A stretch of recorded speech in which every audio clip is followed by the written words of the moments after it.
Hello everybody, and welcome to our video. Today's recovery story is the story of David, one of the members of Leve, who I've had personally in follow-up for a few years now, and have followed him through from his last hospitalization right up until today. We've been working hard together. He has the courage to come on today and on a public forum like YouTube on the Leve website and tell his recovery story. So I want to start by thanking him for having the courage to come on today and talk about mental health, as there is still such a big taboo in our society when it comes to mental health and recovery. People are scared to admit that they've had an issue, especially a mental illness like schizophrenia. There's a lot of misinformation out there. People think that if you have schizophrenia, you might be dangerous, or you might be some type of multiple personality or something in a horror movie. It really isn't the case. You know, when we look at statistics, people who have schizophrenia are much more likely to be a victim than the aggressor. They're not dangerous, and it is a very tough illness for the person, for the family. But again, David's recovery story, the reason he wants to tell it is because it really is inspirational. He was able to work his whole life. We're sitting in his beautiful home today here in Cowansville. He owns his own home. He lives autonomously, and despite some difficult moments in his life, he is willing to share, and he wants to help other people too learn from his story. Again, for those who don't know, my name is Tim Wisdom, and I am Director General of Leve de Brome-Missisquoi here in Cowansville. Our office is in Cowansville, but we cover all of Brome-Missisquoi, and we help people recovering from mental illness get better, get control of their life, get control of their symptoms, understand their diagnosis, find work, find volunteer work, go back to school, make friends. We offer an individual follow-up. We also offer group workshops in both languages here in Brome-Missisquoi in the Eastern Townships of Quebec. I'll give it again at the end of the video, but if you yourself or someone you know needs help, I would invite you to give me a call at 450-263-6240, extension 3, for Leve de Brome-Missisquoi, community organization and alternative in mental health right here in Cowansville, and covering all of Brome-Missisquoi. That includes Sutton, Knowlton, all the town of Brome Lake, in fact, right the way to Ange-Gardien, Farnham, Bedford, Fredericksburg, and all around, everything in between, Sutton, Cowansville, Brigham, East Farnham, and all of the little villages in between, right out to Abercorn and Glen Sutton. So it is a big territory, and we offer services at home, as you can see, for people who need it. So go ahead, give us a call. And before we start the interview, I just wanted to give the Leve website, www.eveil.cowansville.com, www.eveilcowansville.com, and that is our website. You can ask for help there too. Anyway, let's get the interview started. Good morning, David. Good morning. And thank you again for having the courage to do this. Well, I'm just pleased that if I can help someone, I'm going to be glad, with my story. Absolutely. That it may inspire somebody to go get help if they feel they need it. So. Absolutely. No, I mean, I think that's it. David has, unfortunately, to understand recovery, we have to start the interview talking about illness. I mentioned schizophrenia earlier. At 4 times in his life, David was actually hospitalized with psychosis. So very, very tough to be in the Douglas, to be in the Montreal General for 6 months sometimes, and the last 2 hospitalizations in Granby. So we're going to talk about that in order to understand how well he's doing today. But let's talk about the beginning. Tell me about the first time you went from feeling okay to not feeling okay. What happened in your earlier years? Well, I was about 16 or 17, and I went to a camp up north because I was involved in Cubs, and I didn't really want to go. My father insisted I go. So it was sort of a negative experience to begin with. And I went up there and I just sort of had a good time. I raised hell. I looked after the Cubs, but I was having a good time. We drank with the other counselors. We didn't drink beer or anything, but we talked about, things like sex and God and all kinds of things. And it was one night, I hadn't slept much during the week because we were, raising sort of hell, I guess you could say. And I don't know what happened. I had a breakdown. And I don't know if somebody slipped me something, because afterwards, when I got to the hospital, they thought I was schizophrenia, because I heard voices, I saw visions, I was really psychotic. So they treated me. I was in the Douglas for 2 months, and I saw a psychiatrist, and it was hard, but it was my father who helped me the most. He came and saw me almost every day, driving from Cowansville to the Montreal, to the Douglas in Verdun, and talked to me and got my head on straight. I'm not saying the psychiatrist didn't help me, they did, but they prescribed the pills and whatever. But it was my father who got my head on straight. So I really appreciated that a lot. So that was my first breakdown. Wow. And I think, like I say, it was a few years later, when I was 21 or 22, that my father died. And I had just broken off with my girlfriend. And those two things triggered the second breakdown. But my father wasn't there that time. So it ended up, I was in the general for 3 months, and then the Douglas for 3 months before I finally got well. And in that period of time, they had to give me, I wasn't coming around too good because my father didn't really was there to help me. That the doctors told my mother they had to give me shock treatments, which I don't know if they still do today. But they do still do it today. I but think it has come a long way since the 70s, though. Yeah. I mean, I think, but that is surprisingly enough, and I guess many people don't know this, but what we may have seen portrayed in Hollywood movies or TV, shock treatments, they did actually do procedures like this. Now, I think it's probably evolved a lot, but especially for people with psychosis. Sometimes it was mood disorders, but it was quite common in the 70s, and it is still used today. And you don't have much memory of that. I don't have much memory of it. I know that there's a certain period in a timeline somewhere around there that I don't remember anything. It was as if it's erased. And it may be because of medications. If someone's heavily sedated, especially with the medication in the 1970s, I think it has come a long way. I just wanted to take a brief second to go back to your first psychosis. And that's something that's really important, what David mentioned. Did the biomedical team at the hospital help him? Yes, of course. There was medication given, there was doctors, nurses, psychiatrists, psychologists, a team of mental health professionals that helped him.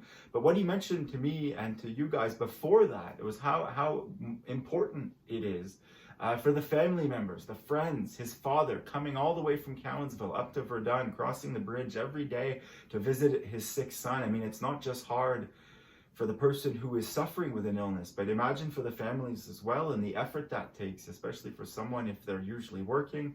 But it did help him along, and that's very important for those listening. If you have a loved one who's sick, even if they may seem disorganized, or they're hearing voices, they're seeing things that aren't there, they're hallucinating, or they're very disorganized, you should try and help them. And how can we help them is by being with them, trying to bring them back to reality, talking with them. And it's always a bit of both. It's never just the family or just the doctors. Those people that I've seen get both of those things at the same time and help from both people, it really is helpful. So now we're in the 70s. You've got electroshock treatments, 3 months in the Douglas, another 3 months in the psych ward of the Montreal General. When did you finally get out? At some point? Well, I don't actually. I know it was about 6 months. And I had, of course, I had to go back and for interviews. Like the first year, I was going back every 2 or 3 months, and they check up on you. And of course, our doctors knew my situation. Like I had Dr. Pincott, and, he checked. I remember they gave me some pills to take home. At that time, the side effects were bad. So I remember I took one of the pills, and it was as if I had muscle spasms in my face, and it was Really? as if my jaw was going this way, and I was in terrible pain. Yeah. And the doctors, when they sent the pills home, didn't really tell my parents or dad or my mother that this would be a Side effect. side effect. So we had to phone Dr. Pincott right away, and he told them to take this pill, which apparently they had given us that, Absolutely. but it did reside. But I never had such pain in my life, the reactions. And there's other side effects which I've had, which have gone in the past, like with the side effects. One of them, I don't like telling it, but I do. It's true. It makes you impotent, and there's others. I shake.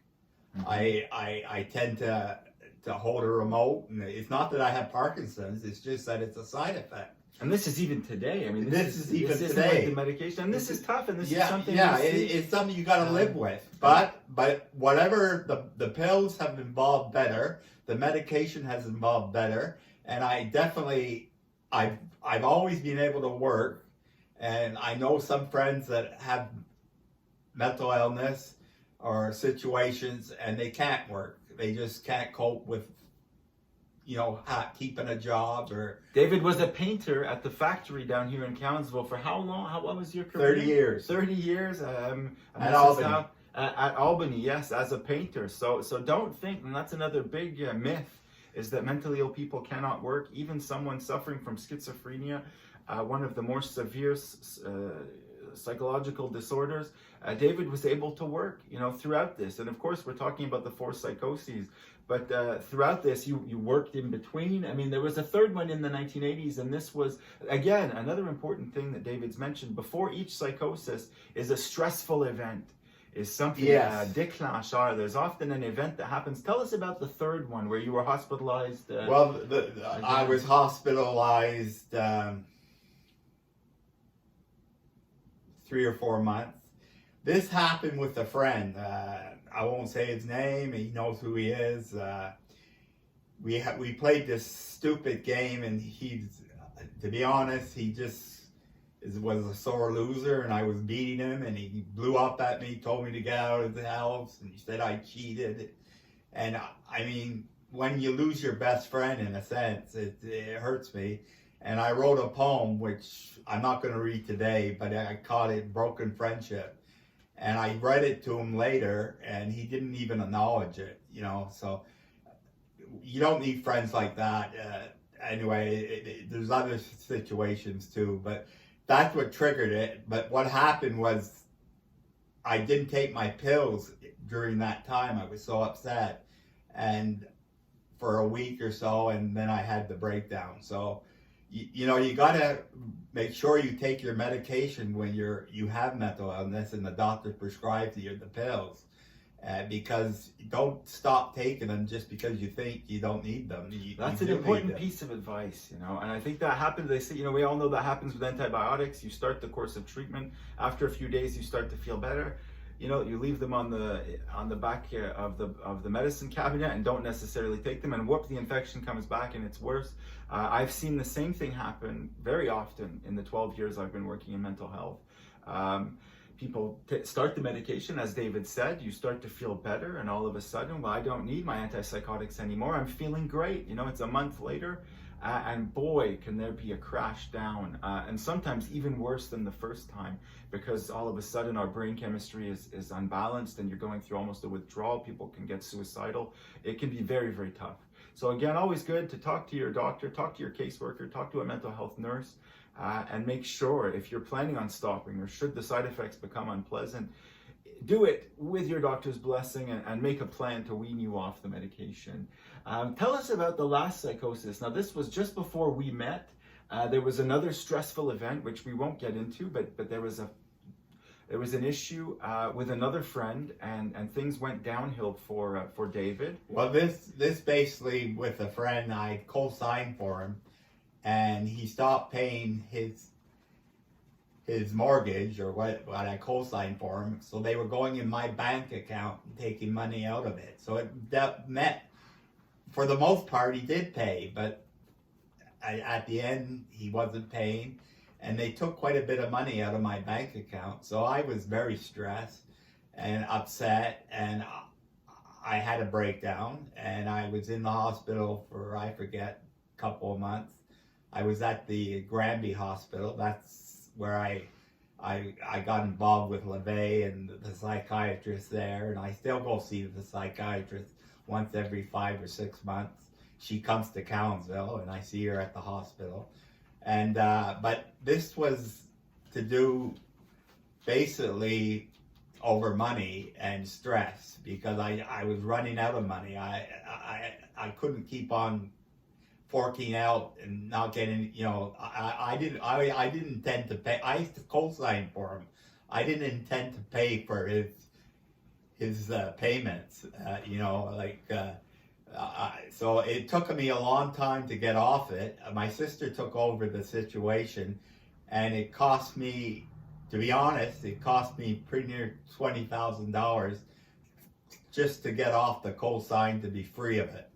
And that's a lot of money, and that's a lot of, but if I hadn't done it, I'd still be, you know, in this situation. Financial stress is a huge source of mental illness. Sorry to interrupt you, David, but it's a big deal. It can be a divorce, it can be a fight with a friend, it can be, you know, any stressful event. But again, in over a decade of working in mental health, I would say money trouble, financial problems, bankruptcy, getting sued, getting this, getting that, losing a house, making a mistake, co-signing for a friend and having things get terrible, and you know, you thought you were just signing your name, and of course it became a heck of a lot more than that. You had to go to hospital. I remember on the reference form that I received at my office, delusions of grandeur. You may have thought you were Spider-Man at one point, or even Jesus. Well, it's yes, Tim. The first breakdown, when to go back to the first breakdown in '60, when I was just a teenager. After the breakdown, I thought for a while I was Jesus Christ. I mean, that's how hallucinated I was, a psychotic.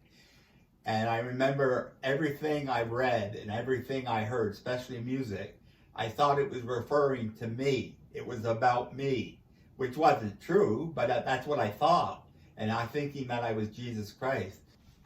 You were saying, David, that with the event, this last event, with the friend that you co-signed for, it was a very stressful moment in your life. Yes, very stressful. Yeah.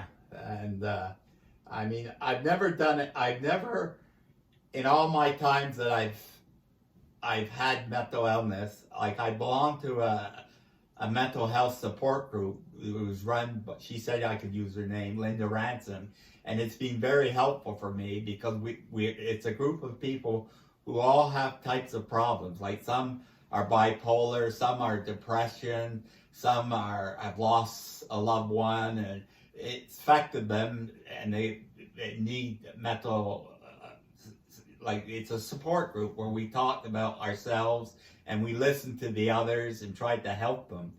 And you know, that's one of the reasons I got involved with the Linda's group, because I thought I had a story to tell, and I wanted to tell my story.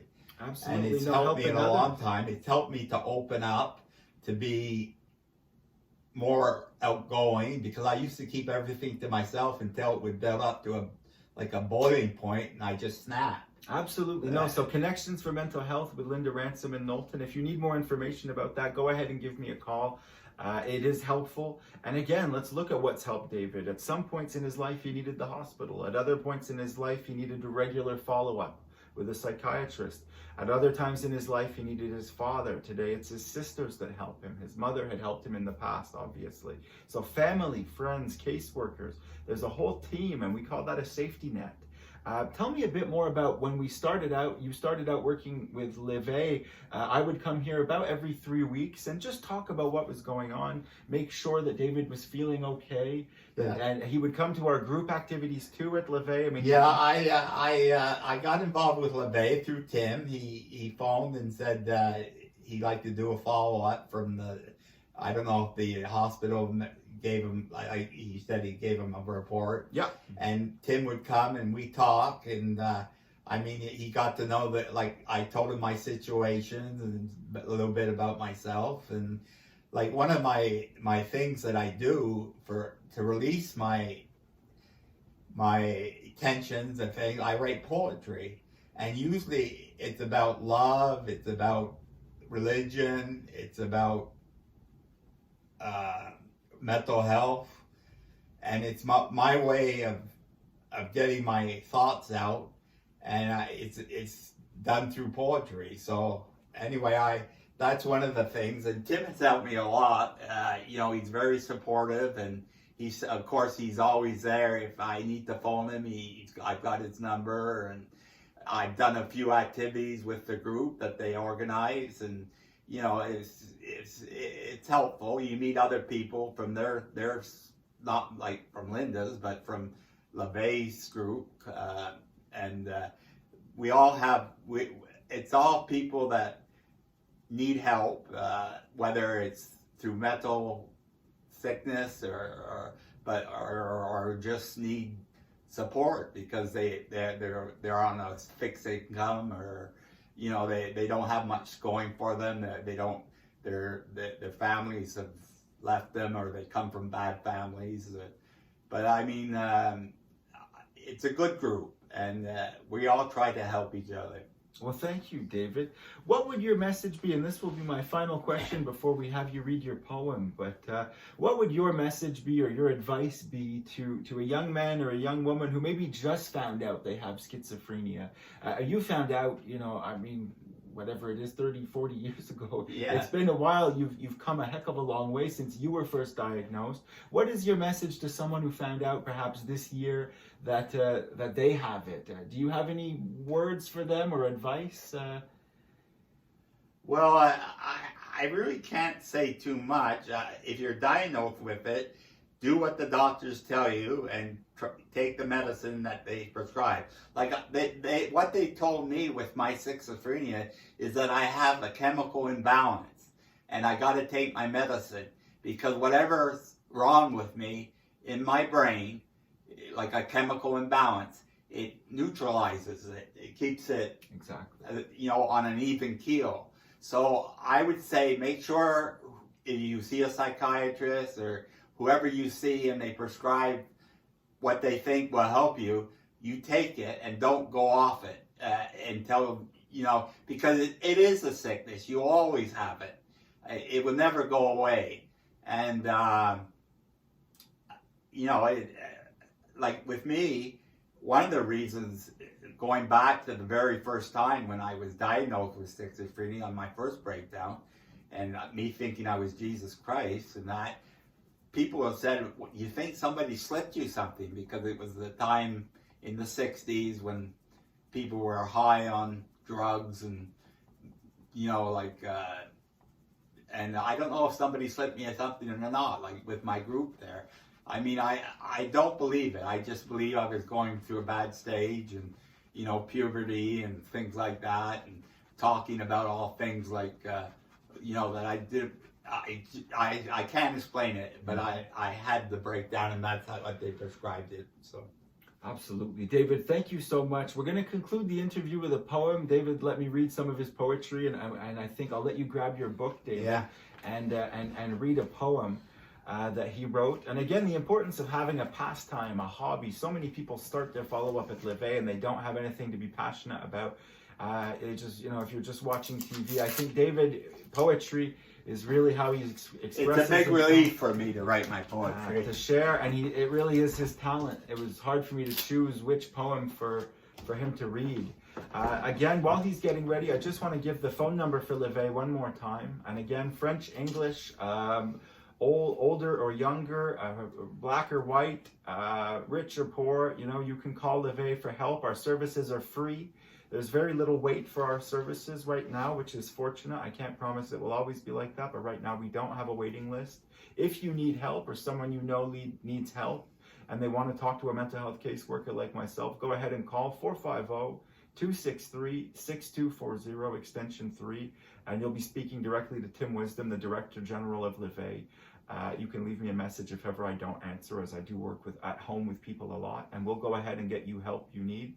If ever you don't fit into exactly what it is we do at Live, we'll make sure to get you to the right place, to get you to a psychologist, to get you to a mental health nurse. We're also plugged into the community with Entrée chez soi for mental health apartments, with Le Phare for big group activities, with Oasis in Granby, who works here in Brome-Missisquoi with the families of those recovering from mental illness. So if you don't know where to turn, go ahead and give me a call, and I'll steer you in the right direction, or I'll help you myself, or a member of my team will come and help you. David, what's the title of the poem you'll be reading today? The title of the poem I'll be reading today is called Self-Serving. Actually, it's been in the Brome County News. Excellent. If you've ever read the Brome County News. But it's a bit to do with mental health. Anyway, I just wrote it, and I'll read it to you now. Self-serving. Often I have looked at my life myself as I see it. Am I being reasonable or physiological? Why I turned out the way I did? Was it because of the way I was brought up, or by the way life challenged me to follow my goals and path to who I am now? Why did I make the decisions I did along the way? And why did I turn out the way I act, think, and behave? What am I looking for? A reason for my behavior and thinking? Why must I depend on my instincts, intuitions, and thought process to see how I see myself in life and set goals? Where do I fit in? In the whole picture of where I've been and where I'm going, who am I? A person who you believe and trust? Someone who has something to achieve and accomplish? Or am I a person who you feel is a phony, a liar, or a person who can be straightforward and honest with his own feelings and wants and needs?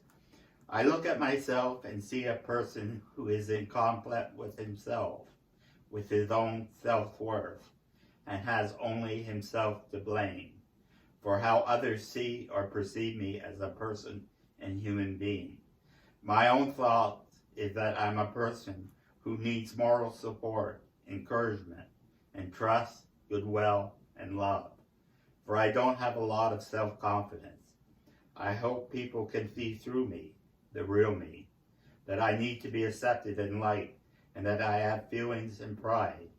I can easily be hurt by what you people say. So please don't prejudge me, but accept me for who I am. A person who is just like you in lots of ways. We all have a past history, and my goal is to be a better person to others, and especially to myself. Sincerely, David. Excellent. David, thank you so much for having the courage to come on, to talk to us about mental health, to share your poetry, to share your story. I mean, just talking about electroshock therapy or being hospitalized in the Douglas Institute, it takes a lot of courage. And again, we appreciate, respect when our members have the courage to come on. Please share this video too. Our goal today was to get the message out to the people who just found out that they're ill or who have been in recovery for 30 years.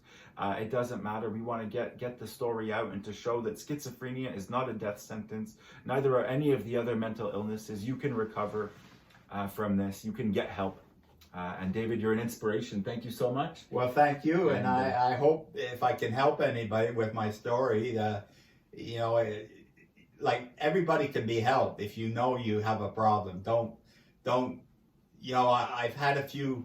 I've had one or two people that I've known over the years that have committed suicide, and I wish I could have helped them more if I had only known. But if you don't open up and you don't want it to get to the point where you feel there's no way out, there's no hope for you, there's no other way.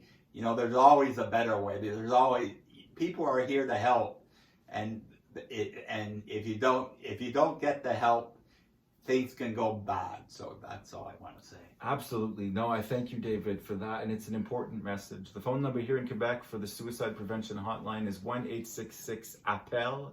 That's 1-866-APPELLE. And someone will pick up live 24 hours a day. It doesn't matter if it's 3 in the morning on Christmas Day. You can pick up the phone and call 1-866-APPELLE and speak with a caseworker like myself in real time, and they will get you the help you need. And that is if no one else is available. Of course, there is someone there to help, and suicide is a permanent problem. A permanent solution to a temporary problem. It's very, very sad that we lose people this way, and David's right. The first step to getting help is admitting you have a problem, reaching out, talking to somebody, a friend, a family member, a caseworker like myself, and just saying, listen, I need some help, and people can get better. And I think David is proof. Anyways, thank you again for listening to this video. We really appreciate your support. And if you need help, look up Leveil Cowansville, EVEIL Cowansville.com, or give me a call, Tim Wisdom, at 450-263-6240, extension 3. Have a lovely day. Thank you. Great. That was good, David. Wow.